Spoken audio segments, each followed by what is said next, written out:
L'hormèse du cerveau. Je vous ai déjà beaucoup parlé d'hormèse. Pourquoi je vous parle aussi de l'hormèse du cerveau? Parce que c'est super important de s'occuper de son cerveau et de le stresser en positif. Le stress positif du cerveau, c'est une des clés de la longévité, c'est une des clés pour rajeunir et paraître plus jeune.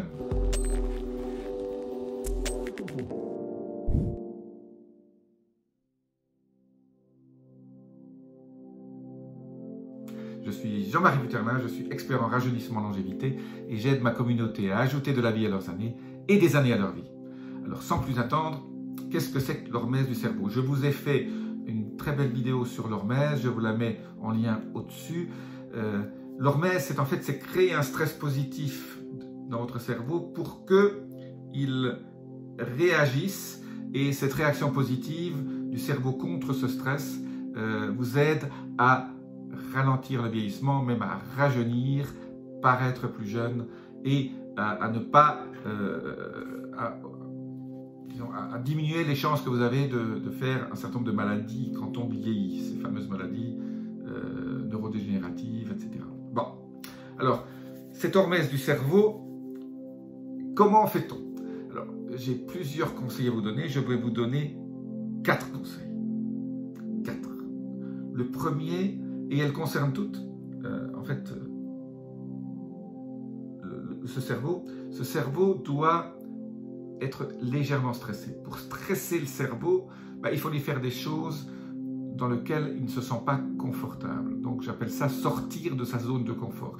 Chaque fois que vous faites quelque chose qui sorte de votre zone de confort, de vos habitudes, sortir sa zone de confort, c'est quoi? Aller acheter une formation,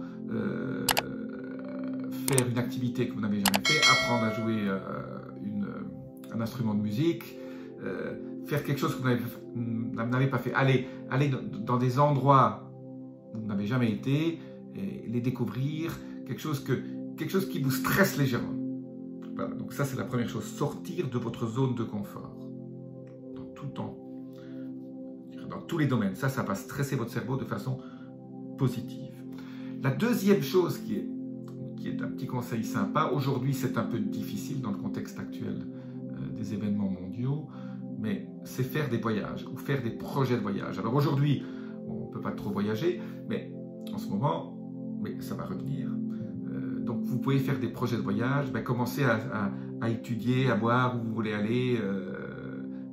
Voyager, on dit toujours forme la jeunesse, mais c'est vraiment vrai à plus d'un titre. C'est pas juste la partie du cerveau, il y a d'autres phénomènes qui se passent quand on voyage, qui sont méga importants pour votre rajeunissement. Donc, voyagez, ayez des projets.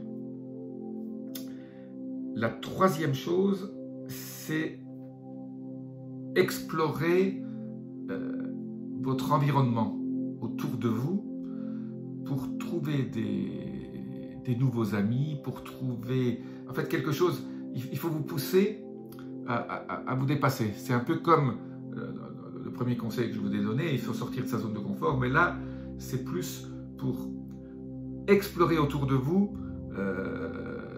Je suis sûr que vous habitez un endroit où il y a peut-être des choses à 5 ou 6 km que vous n'avez jamais faites. Poussez votre cerveau à penser, à explorer les choses autour de vous. Aller dans un musée que vous n'avez jamais été. Voilà. Faire des choses positives que votre cerveau, votre cerveau va dire, voilà, aujourd'hui, je suis obligé de trouver quelque chose. Donc vous stressez votre cerveau pour faire des choses que vous n'avez peut-être jamais faites parce que vous avez procrastiné, etc. Donc, explorez votre environnement proche. C'est un peu le pendant du voyage. Le voyage, c'est lointain, mais souvent, on a des choses proches qu'on n'explore pas et on va découvrir peut-être des aspects de votre environnement que vous ne connaissiez pas. La quatrième chose, c'est le truc classique que tout le monde parle, c'est faire des mots croisés, le sudoku, les mots fléchés. Mais c'est tous les jours, entraîner votre esprit à se stresser un petit peu, à fonctionner, à travailler.